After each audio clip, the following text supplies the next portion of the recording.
Do it, Laws. We're doing it live, orange and blue today, 3:30 p.m. Mountain Time.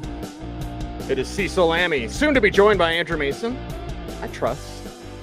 So, big trust is who the Broncos face this week in Lamar Jackson, and it's not good. It's not going to be fun. As you can tell, Buffs fans, I am ready for prime time. Are you ready for prime time? Because Sunday might be a really good day. Let's just say that. Sunday might be a really good day. And not for the Broncos. The Broncos will get their ass kicked, more than likely. I know that I've been asked, do the Broncos have any chance of beating the Ravens? Well, yeah. I mean, it is any given Sunday, but how great are those chances? Not great, honestly. And what would it take? I mean, touchdowns by the defense, right? I mean, aren't we to that point with this team where we're like, okay, the offense isn't going to score 20 points. So if the defense gets some points, then yeah, maybe that's what they do. That's what you'll look at and say, I'm finally excited by this team and their chances because the defense is now scoring, because the defense has to score, but the defense can't do everything. And it's one of the reasons why I get the feeling of this defense being checked out, because they're trying to do everything and they just can't do everything. So when you look at what this team needs to do and what they can do, they're two separate things. They need to score on defense. They need to score 20 points on offense. Can they do it? Probably not. Maybe some garbage time against Baltimore. Andrew Mason is joining us now live from the conference room. Mace, do you get those questions too? How could do they have a chance? I'm like, well, yes, of course. It's any given Sunday, but chances aren't great. Well, I get that question as well. And I think the thing is, I would have a little bit more faith in the chances if I saw kind of evidence that they were willing to make certain adjustments to the formations they're using, certain adjustments to their points of emphasis. Like if I knew I was going to see less 3 wide, right? Less 3 wide, more 2 tight end packages, more things to take advantage of the advantages that you do have, even after the injuries and the hits you've taken to personnel. But I haven't seen enough of that yet, so I don't have the faith in that. Now, I will say this. I just was discussing this with DMAC and Derek Wolf on the drive. I've been looking, and this came up during the press conference, Parker Gabriel of the Denver Post, I believe, brought up. I've been looking at what this team has done on its first possessions of the second half because, of course, the Broncos, they frequently win the coin toss. They've won 9 of 11 coin tosses, and they've deferred every time. There was another game they lost the coin toss, and Vegas won the ball first. So effectively, they've been in a position to get the ball first coming out of halftime 10 times this year, and they don't have any points to show for it. The only third quarter touchdown they have, Cease, was in the Jaguars game where the Jaguars deferred and the Broncos did not get the ball first in the second half. They got the ball first to start the game. Right. So it kind of got me thinking, and it came up in the press conference. You know what? Maybe the Broncos need to do the George Costanza, and they just need to do the opposite, okay? So if they win the coin toss, take the ball. Take the ball right away. But this extends further. Instead of coming out with a bunch of 3 wide stuff, which we see in too many games, do what we saw glimpses of against the Raiders a couple of weeks back. Come out there in 13 personnel and pass from it, okay? Actually, don't go away from the run when you have a couple plays that get stuffed. Don't let the run pass balance get out of whack like it too often does, right? Basically, try to establish some control of things at the line of scrimmage. Help your offensive line, which has 3 backups out there, by running the ball and trying to get things going downhill and then taking play action shots off of that. So, yeah, do the opposite in this game. Is that not a better strategy than what the Broncos have been doing? I know, and it comes down to, I hate to use barnyard psychology like Dr. Phil, but how's that working out for you? Hey, we're deferring all the time. Sometimes, oh boy, it's not the Mendoza line. What's the one saying where it's sometimes the easiest Occam's razor, right? Or it's just do the simplest thing. Yes, that's Occam's razor. Do the simplest thing. Just take the ball. Take the ball.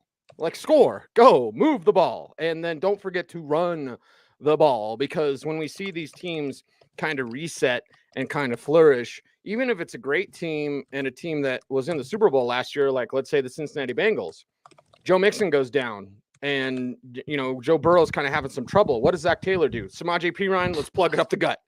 And without Jamar Chase, that team has kind of settled down. It calmed down. They got a big game against Kansas City this week. That game is much more exciting than what we're going to see Baltimore and Denver. So calm it down.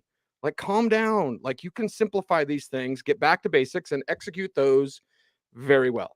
Yeah, and I love what you're saying, kind of calm it down. Be patient, right? I think the thing that kind of frustrates me watching this team is that they struggle to run a couple of times and then they just go away from it.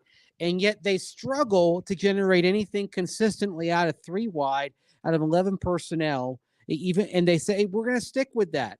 Yeah, you're failing just the same in 11 personnel, probably failing more often if we get down to it. So why not just try something different? The thing, like, you look at the last couple of games, and look, you lost to 2 teams that aren't very good, the Las Vegas Raiders and the Carolina Panthers. What did the Raiders and Panthers have in common? They ran the ball, and even when it wasn't working, they stuck with it. They believed in their game plan. They believed in what they were doing. They were patient. They didn't lose their nerve.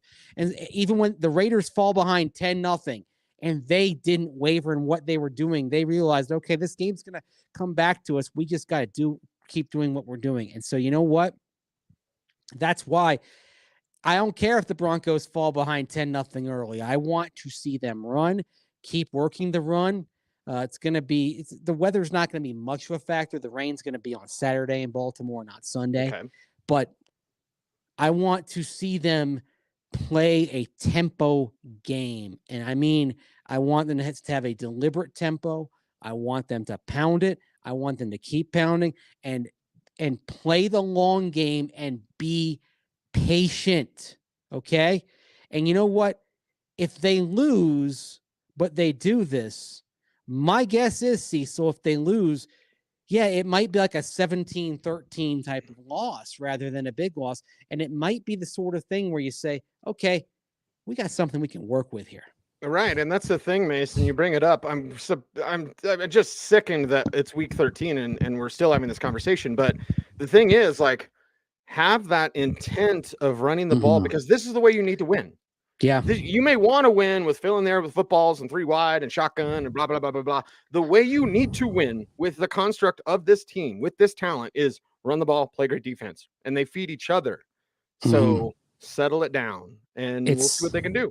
It's symbiotic when it works, and it works well. That's the thing. So you gotta do that, and just kind of trust and trust what you're doing. I mean, the thing is, Cecil, I mean, we were kind of sold a bill of goods here because Nathaniel Hackett talked about us emphasizing the run, talked about outside zone, and we've seen precious little of both this year. And Latavius Murray has shown that, okay, is he spectacular? No. Is he good enough? Can he get tough yards for you? Yes. Yeah. So, pound it to him, pound it with Marlon Mack. I think the things are trending in a positive direction for Mike Boone, so you can have him out there on third downs as well. So you're starting to be able to kind of put a package together that you can function with here. It blows my mind. And you and I, Cecil, we've been around long enough. We know what it's supposed to look like, right? We know what this offense is supposed to look like and how it can succeed and how it can translate. And, oh, by the way, in this day and age, you know what every defense is doing right now for the most part? Daring you to run. Mm-hmm. Yep.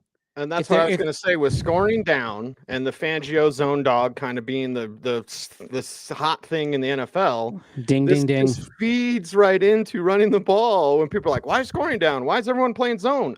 Run the damn ball, and they won't play zone.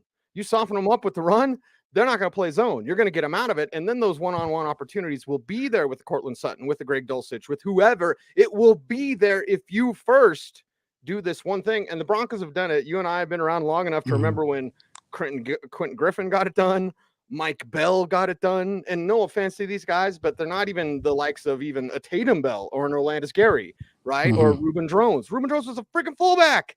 and they got it done with. Mike Anderson was a fullback. Like Selvin Young. Yeah, you've seen this Selvin Young, Mr. 2,000 yards. Like, what's your goal? I love it. I appreciate it, right? But I remember that training camp. I admire the bold prediction. I admire the confidence.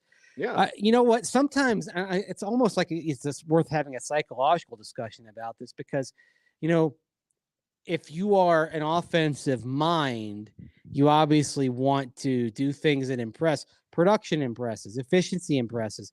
But in this football space of 2022, how often do people say that there's great play design on a run? You hear it all the time on a pass, right? Right.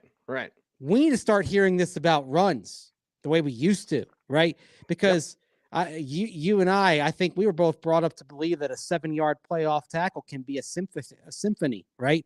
When every block is precise and it's literally 11 players working together to make that happen, all in concert. It's a beautiful thing to watch. I think we need to celebrate stuff like that more often instead of just saying great play design when you happen to set up an open receiver 20 yards down the field.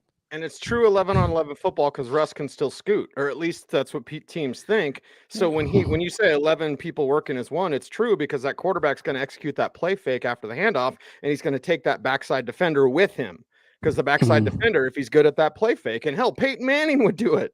And Peyton Manning, the great thing about Peyton Manning, so many great things, but when he'd play fake, is the same every time. It was the same every time. I remember talking to college coaches that used Tennessee film. Not even Colts film, but Tennessee film of Peyton Manning's play action fake because it was always the same every time. Brett Favre all the time would hand it off and then he'd execute that fake. And so you, as a backside defender, you're like, he's probably handed it off, but I don't know because it looked the same every time. And Russ can do that. Yeah, and you get that hesitation on the backside defender, and all of a sudden, even a quarterback who's struggling with mobility has space and time to operate, right? And Russell Wilson is struggling with mobility, no doubt. But you execute that play fake, time and space to operate. Oh, by the way, the one guy I'll throw in on the play action, and this is a little bit of a deeper dive, Boomer Esiason. Oh, absolutely brilliant in terms of being able to sell it as well. That's that was the guy that I always liked as a model for how to run the play action.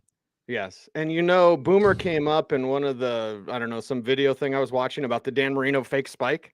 I forgot Boomer was on the other sideline. Yeah, he's playing for the Jets then. Yeah. So because they showed him on the sideline, he's like, what? Because Dan Marino did we're going to spike it. And then he threw it to, I can't remember who it was. Was that? It wasn't Duper or Clayton, was Mark it? Ingram? It might have been Mark Ingram. You're right. Mark Ingram. Yeah. So then Boomer Esiason was like, what did he do? So yes, execute it. Plus, here's the other thing. The final piece of the puzzle, Mace, if you will. This is better for the offensive line. If you're asking third string tackles to pass block, you're asking for Russell Wilson to get killed. Like, none of this makes sense. Nothing makes sense. From Nathaniel Hackett and whatever the hell Justin Otten does, I don't know. Like, nothing makes sense because if you ask your offensive line, we're going to go out there and we're going to go forward, we're going to kick their ass, we're going to use wide zone, we're going to get them moving laterally, and you're going to be able to ear hole somebody, and you're running the ball, that is easier. It's not easy, but it's easier for them to do than say, hey, elite pass rusher, take on our third string tackle. You're probably going to win. Like, it makes too much sense. That's why it's so weird they're not doing it. I know. It's baffling. I mean, the best way you can help your offensive linemen is to get them going downhill rather than retreating, right? I mean, that being said, not all of the pass rush issues are on the offensive line. Right. And I don't know if you watched that JT O'Sullivan video on Russell Wilson, but he did a good job pointing out, like on the strip sack fumble, how QB school, man. Yeah, it's great stuff. How he points out, look, Cam Fleming is doing his job with Brian Burns. He's guiding him outside and wide, right? And if Russ steps up in the pocket, there's no strip sack, but he drifts. A little bit of that dreaded simian drift kicking in for Russell Wilson there on the play.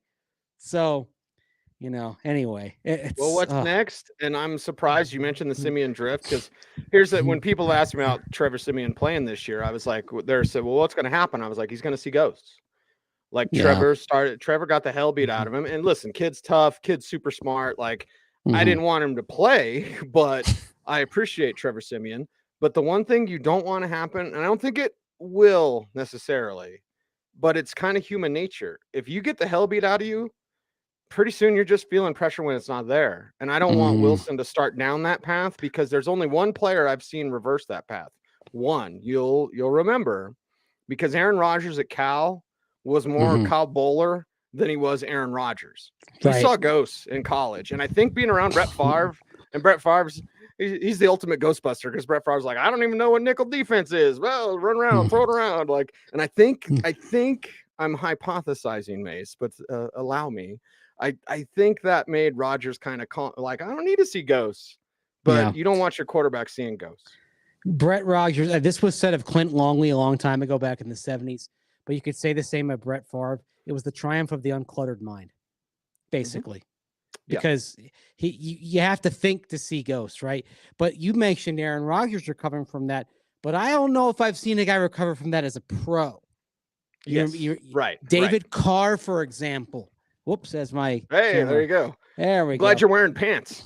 But no, David Carr, the story on David Carr would be so different if Houston would have, like, David Carr was a good quarterback. David Carr was better than Derek. And I know some people might be making fun, like, well, Derek Carr's not that good. Derek Carr's okay. David Carr was a legit number one overall pick. He was a legit top quarterback in the draft, and Houston just didn't care. There was that one NFL Network commercial, and I don't know if they did this intentionally. You'll remember it, Mace, but they had like David Carr in the center and no offensive alignment. And I can't remember how they were selling it. Like, you want to watch every play or whatever. I think it was for like Red Zone or something.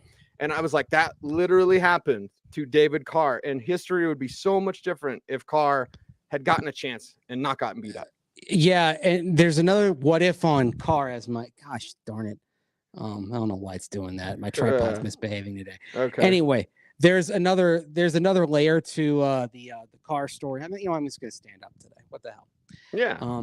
There's another layer to the Carr story, and it's this. After he got done in Houston, Carolina signed him in 2007. Oh yeah, Mickey Mouse gloves. They had Jake Delhomme there.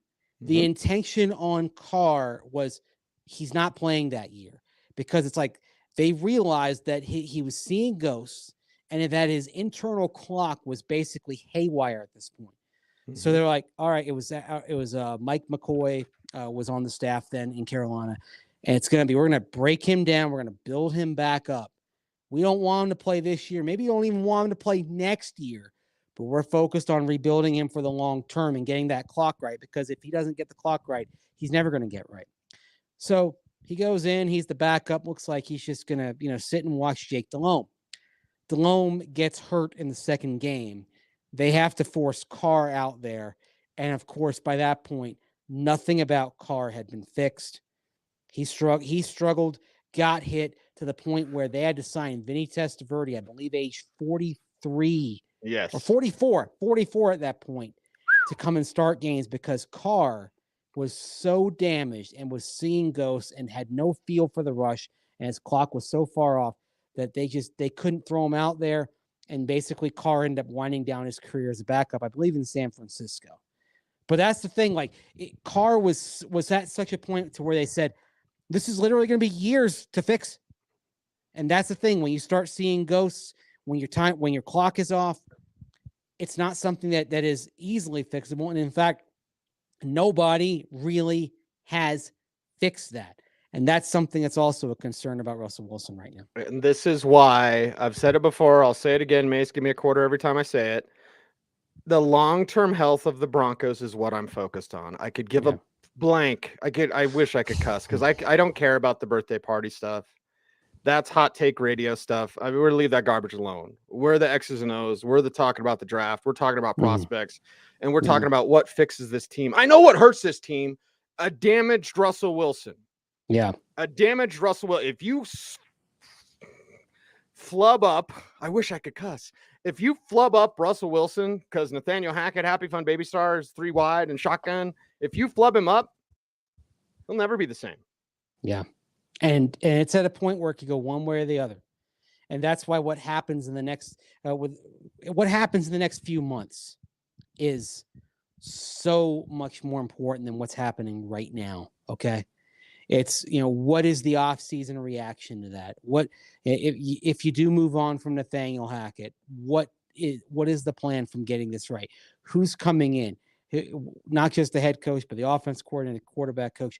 What are you doing? Are you going to tell him we are going to do this? And it may not be a lot of 3 wide, and it may not be very dynamic, but it's the best thing for you to get you right. And how does he go along with it? I mean, there's so many layers to this at this point, but all the most important stuff, frankly, starts happening after the season ends. Right. Not right now. Right. And here's how we know our guy Jose. One, he participates every day, but we know he knows football. And I think there is a litmus test. Mace, we've talked about Occam's razor, Mendoza line, although I think I messed that up. And then the litmus test is if you talk to people that know football and you bring up the name David Carr and it's not met with the response that you and I gave it. Yeah. Oh, yeah, that guy sucked. You weren't watching. Yeah. You weren't paying attention. And there's a lot of stories like that. And the thing is, like Jose mentions, if David Carr played with the O-line that Coops built for Max Schaub, that is a great point. The thing to look back on with the Texans is their first pick. They had the expansion draft and then the rookie draft. Their first pick was Tony Baselli. The Jags had left him unprotected because of his contract and some injuries. But the Texans' thought was, okay, we get him healthy. That's the ultimate foundational piece for building a wall in front of Carr. Tony Baselli, injured, never played a game for the Houston Texans. And that is where everything began to devolve for David Carr, was the fact that their plan and their foundational piece for the offensive line, at least for the first year or two, they were hoping on that, didn't pan out, never played it down. And from that point, it was duct tape and baling wire. And it didn't help the next year. They drafted a great receiver in Andre Johnson in the first round of 2003, but that was not what they needed. They needed guys up front. They needed some muscle. Yeah, the Broncos need offensive line help. And we made Brian Stacy mad. I apologize, Brian Stacy. But we're comparing what seeing ghosts does. Listen, follow along. It's not that hard. We're not saying Russell Wilson's David Carr. We're saying this is what happened with David Carr.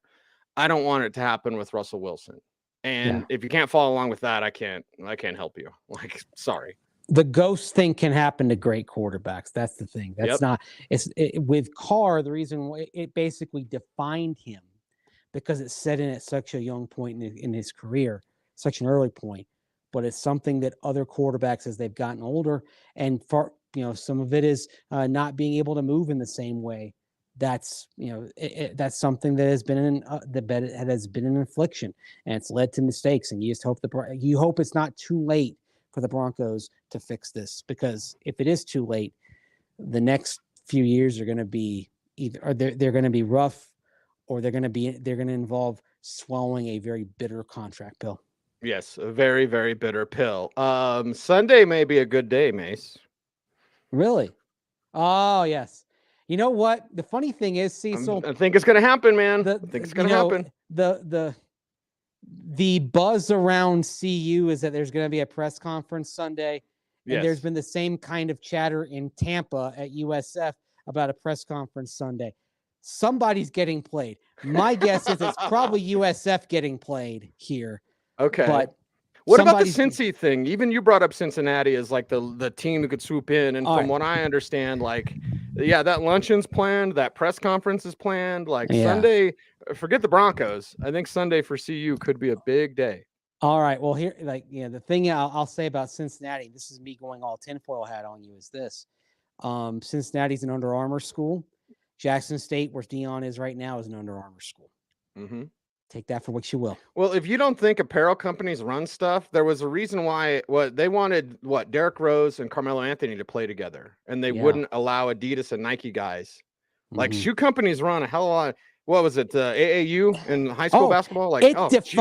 it defines college basketball recruiting. Yes. Like if you see a kid that's that's part of an Adidas program, you know that there's a good chance they're going to Louisville, maybe not Louisville right now because they're down in the dump, or Kansas, or now I think UCLA is an Adidas school, right? That's another one. Yes. And if they're a Nike player, then they're going to go to Duke or Carolina or Kentucky. I mean, that's just, see, Mace, you support all brands because I see you rocking a Puma. I still want you. Either you're gonna have to be Garth Vader, or you have to get like a Reebok sweatsuit so you can look like Marty Magid. That's a deep pull, by the way. Oh my gosh! Or wow. you can look, and nobody wants to look like Marty Magid. Oh, Elvis Dumerville's agent, everybody. Yeah. Or I just want you to look like Garth from Wayne's World, like we were talking about yesterday. But you're a Puma guy. You're wearing some Jordans the other day. You got a pair of Jordans that I don't have. I was like, holy cow, Mace, you got it all. You cover all the bases.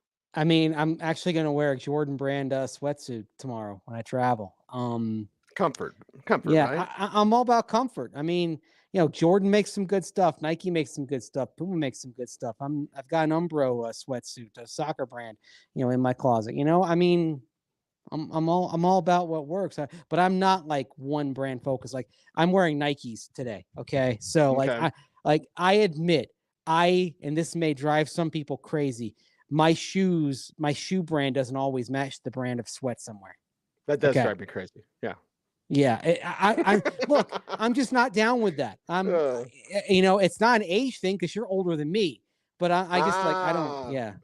And yeah, I've got the Adidas tracksuit, or as Nate points out, or as DMAC likes to call it, the jersey tuxedo. The jersey tuxedo. There you go. By the way, a funny story is I was wearing one of those jersey tuxedos a few years ago when the Broncos were in Philly on a Friday night. They flew out there early, and I was at a bar in South Philly, and I got a lot of women complimenting me on the sweats, and I'm like, what? But then again, I realized I'm in South Philly. You wear an Adidas tracksuit in South Philly, man. That's the height of fashion, right? Of course. Of course people are going to dig it, man. And so I often think about that, how whenever I put on the Adidas tracksuit, I'm like, I'm ready for I would say to go hit Jim's steaks, but there was just a fire there. They're trying to rebuild it. So you're ready for Pat's, Geno's, and then a South Philly bar, man. Philly's my kind of town. Pat's, Geno's, and eventually some sort of weightlifting, right? You'd be like that guy from My New Haircut. Yeah.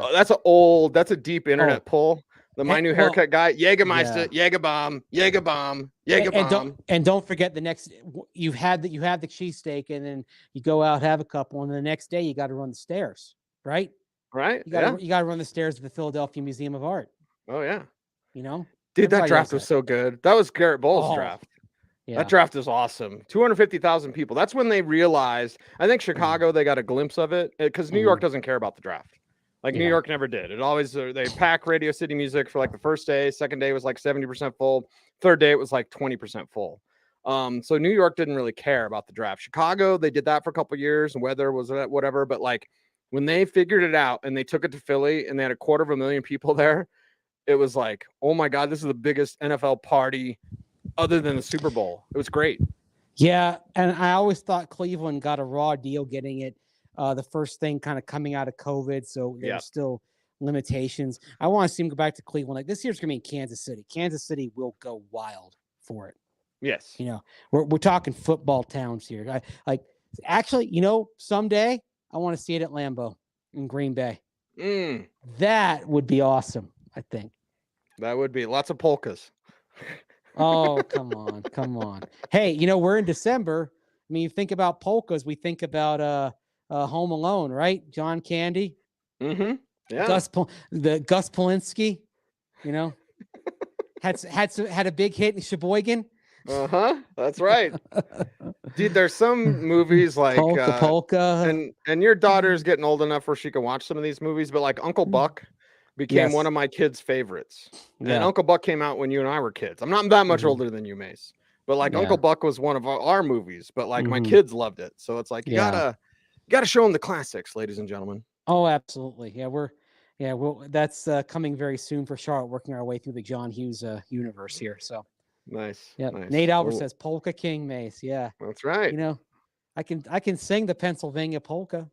Strike Okay. up the music. The band has begun. The Pennsylvania polka. But here's the thing, Cease, you're a Steelers fan, right? So you should know the Steeler polka, which is based off the Pennsylvania polka. We're from the town with the great football team. We love them, Pittsburgh Steelers. And the original one like name drops like Mean Joe Green and Franco Harris, right. and all that. You ever embarrass yourself in front of not embarrass yourself by singing the polka, but have you ever embarrassed yourself in front of one of the greats? Because I've always hung around with Mean Joe Green on the All-Star road trip, Shrine Game, having coffee with Ted Thompson, rest his soul, and Ozzie Newsome, and Mean Joe Green would come in. So we were leaving Little Rock. We were at the Little Rock airport, and I was chatting with Mean Joe in the airport line, right? It was the Players All-Star Classic, 1 year. Danny Trevathan was there. So it was the 1 year it was in Little Rock. That game only lasted 1 year. And so I just, I'm having this great time. And I'd been around Mean Joe for years and chopped it up with him. And finally I go, Mean Joe, I've never told you this, but I'm a Steelers fan and you're the most important Steeler of all time. And you're the greatest. And everything started with you. And they turned around and it was like, thank you. And I've chatted with him a little since then, but it was just so, I think I got too weird. Yeah, I got too weird, man. I feel like you pushed too hard if you're saying it like that. I feel like you were hoping for your Coca-Cola moment. Right. Toss me the jersey. Hey, kid, catch with the jersey. Mean Joe, I think you're the greatest. Thanks, kid. Hey, kid. So you've never done that? You've never had that moment where maybe a little of your fandom slipped through? I had when I was younger. Yeah, I had a couple of times. Okay. Yeah. Someone said, "Don't quit my day job." Yeah. Wombat. He's in Australia, man. We got Australian viewers. Yeah. This is worldwide. You know that, Cease. Oh yeah, it's worldwide. Broncos country. This is global, baby. This is, and it's a local show, but it's global. It's local. That's right. Global and local. It's local. Local bloggers. And colloquial. And colloquial. Because we throw a lot of colloquialisms in there. Yes. That's right. A lot of movie quotes. Anyway, it's Orange and Blue today.